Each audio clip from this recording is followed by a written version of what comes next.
if you're one of those who's been following the blogs and Googling Henry McCabe and trying to figure out what happened, because there's so many people out there speculating on what could have happened to Henry. What I'm going to provide you, what makes me different, and this podcast different than anyone out there, including the police department, who didn't even do an investigation, including ABC News and all these other outlets, is that I have evidence, recorded conversations with Henry McCabe, and that's Henry's wife. Now, these conversations, over 30 hours worth of conversations with her, I'm going to release to you. And you're going to hear in each one of my episodes how her story changes, how things don't sound right. Does she have a motive? Well, I'm going to leave that up to you. In fact, let me give you something right now. Let me bring it up on the screen that I find very, how would you call this? Where is it at? I'm going to it might bother you and scare you a little bit. Is it over here on this monitor? I'm talking to my producers there. Hold on. Bring it up. Here we go. Now, what's scary, and I just looked at the date. I don't know if my producers noticed this. I'm recording this on September 7th, 2020. Exactly 5 years to this day, Henry McCabe came up missing. In fact, it is 3:34 a.m. on the East Coast. So we're talking not just 5 years, but we're down to the hour he came up missing. Now, I want you to read something.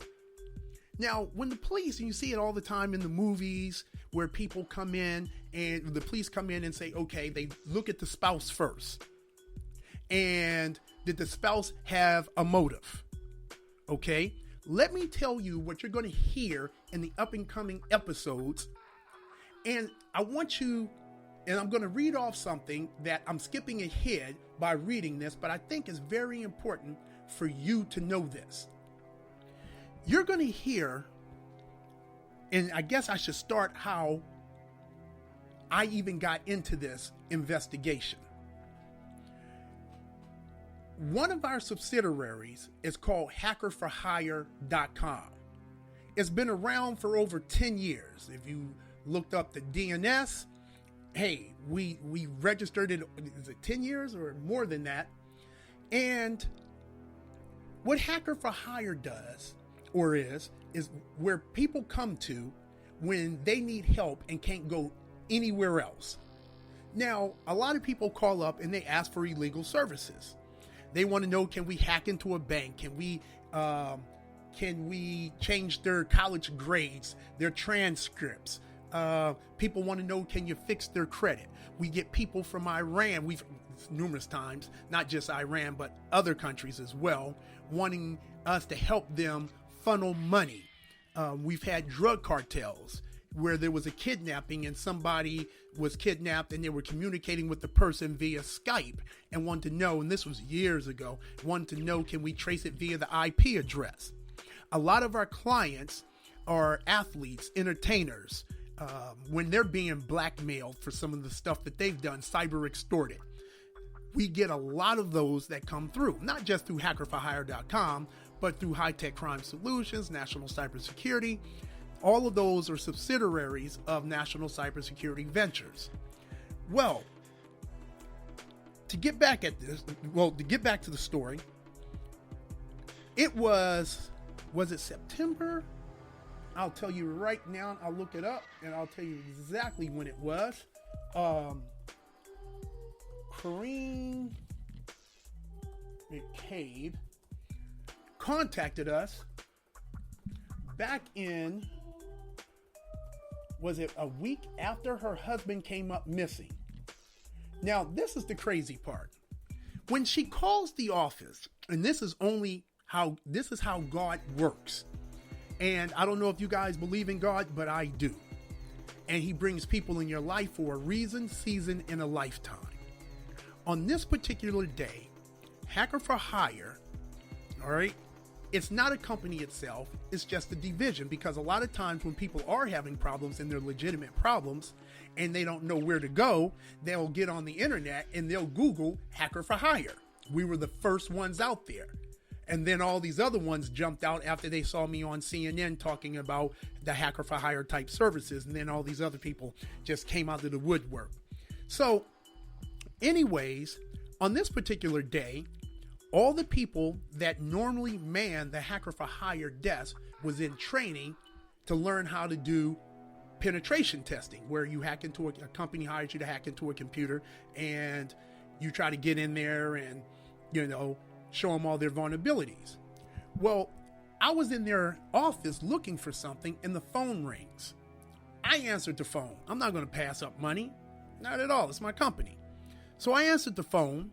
Now, everyone in our company, everyone answering the Hacker for Hire line calls themselves Dawn. We have females that work for us as well. It was a neutral name.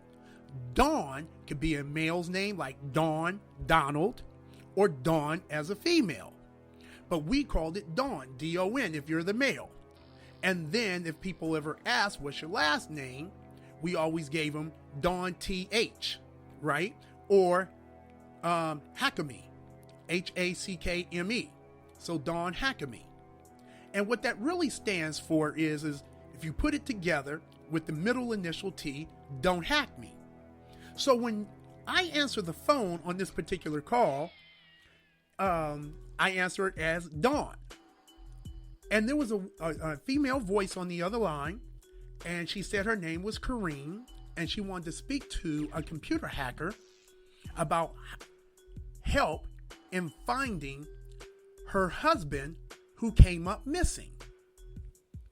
I was like, okay, we've worked on missing cases before. We worked with private investigators. We've worked with attorneys. It's not a problem. Tell us more about the case. So she tells me that she and her husband, a loving couple, no problems in their relationship. She was in California at the time, and Henry was supposed to be packing up and he was going to be moving back out to California to be with her. And that he went out over Labor Day weekend and he came up missing and nobody knows where he is. He didn't have his car. He hasn't been back at the house. The kids were with his cousin or niece babysitting at the time when he went out, and this is before they found his body. So I'm having this conversation with her, and she supplies some information. She sounds like, she's telling the truth. Now, the next day when I speak to her, she tells me something that contradicts what she told me the day before, which was she was monitoring his cell phone. And being an ex-hacker and owning a cybersecurity company, I asked, how are you monitoring his cell phone? I put spyware on his phone. Well, hold on. You had spyware on his phone? Now, I want everyone to hear this. You're going to hear in the conversation several times about us talking about the spyware on her phone and how she knew everything about Henry. Now, when she said this to me, a light bulb goes off in the back of my head. Why would a loving couple put spyware, or I should say, why would a loving wife put spyware on her husband's phone? Unless he wasn't the man that she described the day before. So she said she was able to track him all the way up to the week before he disappeared. Because the week before he disappeared, he erased the spyware off his phone. I asked her, how long was the spyware on his phone? And she said, I had it on there for a couple of years. Hold on, pump your brakes. You had spyware on your husband's phone for a couple of years? And you said that you guys were a loving couple? And you also said that the week before he came up missing, he erased the spyware off the phone? That doesn't sound right. So we go in and we start questioning her. And I want you to hear this. Not right now, because I'm about to say a couple other things. So I'm like, okay, there's more to this story. Now I'm intrigued. And I go talk to the team when they come, because they're back the next day. This is the next day after the first call. And we're talking about it. Now, since I took the call, I don't want to pass the call on. So I give her a number to reach us on. And it's actually a Google number I gave her, not our main office number, because I don't know what I'm dealing with. But why would she do that? And I'm giving you, and I may sound long-winded because I'm giving you a little background here, but I want you to understand something. And I'm jumping ahead when I said this earlier, so let me stay focused on this. She had plenty of motive. They weren't the loving couple that everybody claims that they were. Whoa, I'll take that back. Everybody didn't claim that they were. The only person who claimed that they were a loving couple was Kareem. And that was the first couple of days, because I ended up busting her out about it. But Henry had taken Kareem off his life insurance policy. Henry wanted a divorce. Now, what I am telling you right now is not rumor. It is not speculation.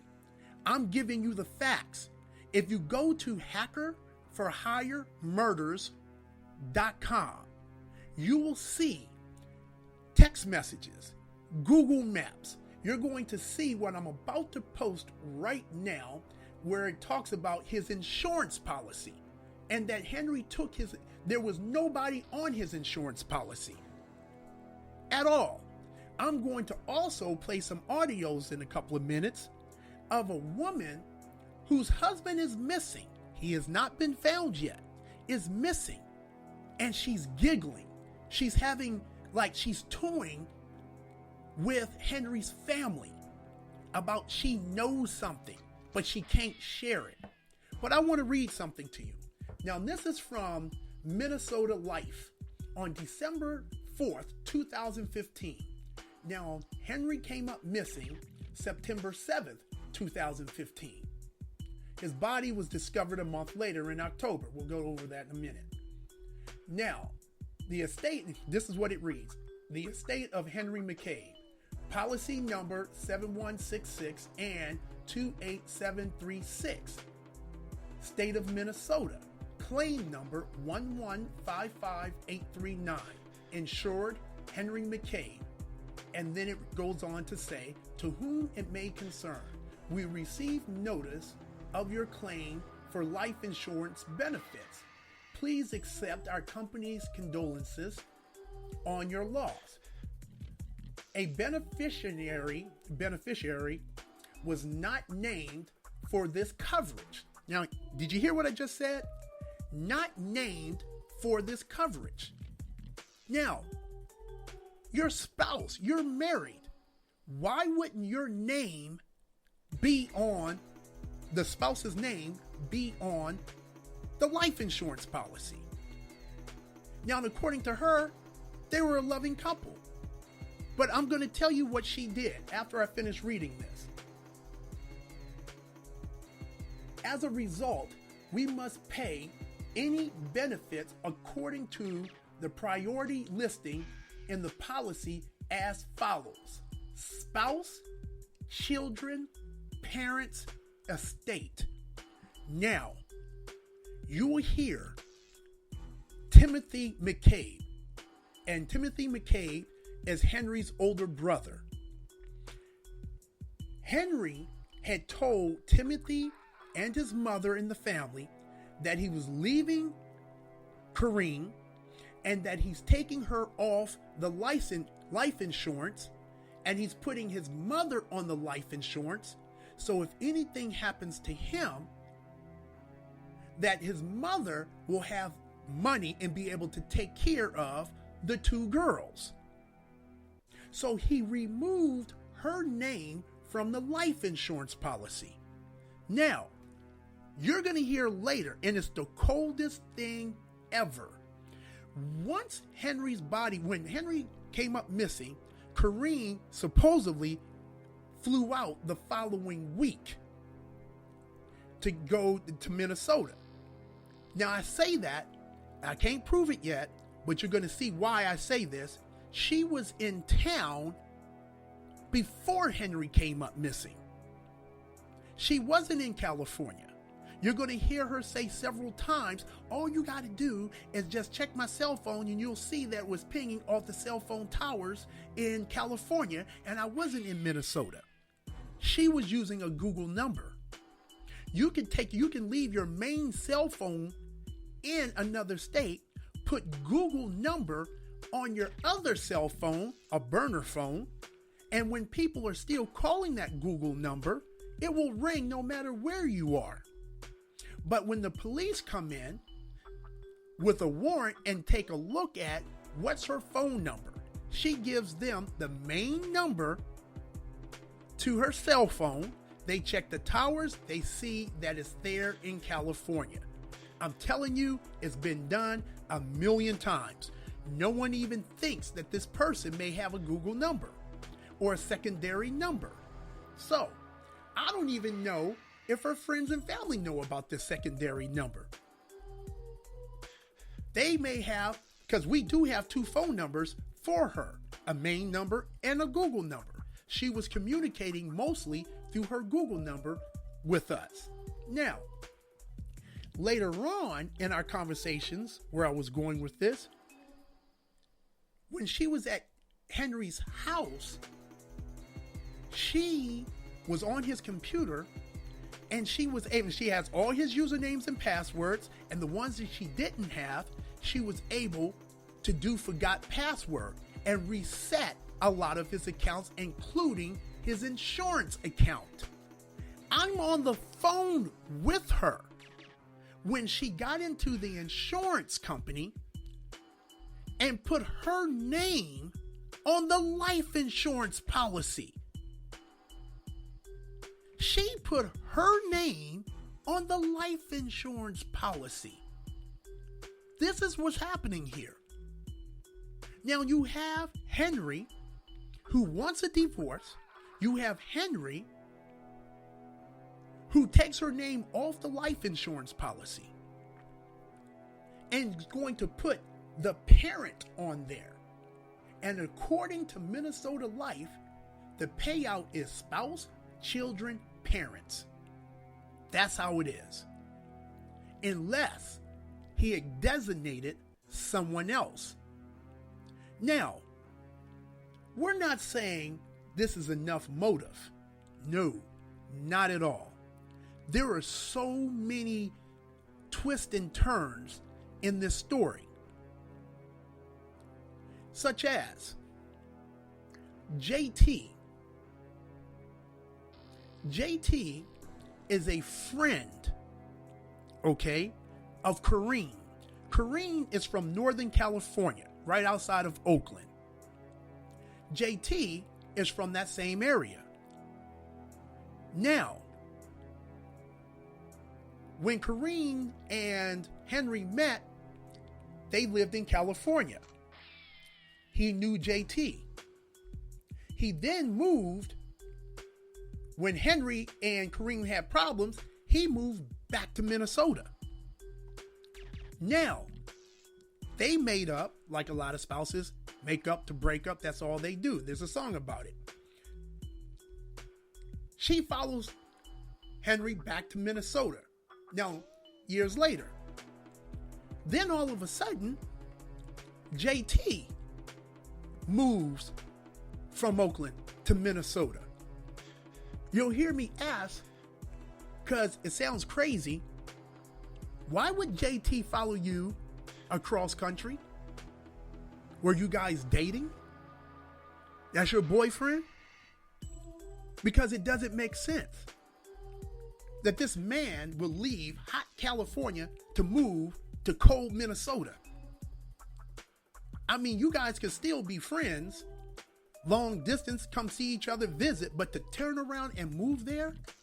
And I'm talking about JT right now because the night he came up missing, Henry came up missing,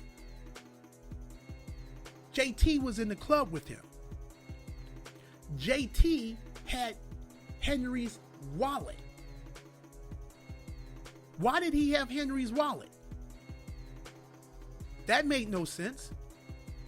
Since when Henry was found, he was found with, what was it? What's the coroner's report say? The autopsy report, the coroner's report said he was found with 2 $5 bills and 5 $1 bills in his pocket. Why was JT holding Henry's wallet? You're going to hear about that in this up and coming program. Okay? Now, I don't want to keep you too long. I want you to start hearing some of this for yourself. Such as, does this sound like a grieving wife? Let's end this stuff. I mean, if I was going to get it, if I was I'm doing just it, going to be honest with you, I for would God's have sake. just found it by now. Yes. Yeah, so no, carry it home. A lot of people believe he's alive. I just want to say That's this, true. and it's what I said to Sion, and it was probably relayed to David. I can't tell you what I know. However, I do know, based on some evidence that I have, that people have. You know, we are personally suffering. Let me say this. I understand that you're suffering. Remember, you were the one on the prayer line that said that we should pray every day. Remember? Every day. Yes, and since then we have prayed every day. That first time we got in the prayer line, it was the 17th of September. We got in the prayer line. We said we were going to fast and pray for 48 hours. The first prayer that we prayed and Lavetta prayed on that line was that God should show us the answer in 7 days. 7 days later, God showed. Exactly. I can't tell anybody. You know why? Because then people would stop looking for me. And I'm going to find my husband. So every Saturday, I go out in the bush when I know he's somewhere else. You know why? Because I'm going to find my husband. I get on the news, and I tell them what? I'm looking for my husband. You know why? Because I'm going to find him. All right. If you have a place we can find him, let's go find him. The thing you're not understanding, I know my husband. I understand the way he thinks. I know what he's thinking right now. Why we have to have media attention is because as soon as this dies down, he will feel like it's okay to leave the country.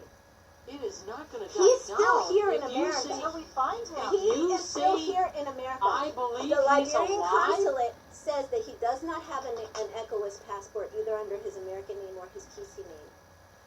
I've been monitoring people. I know who's involved. I know who I suspect is involved. I have to be very careful.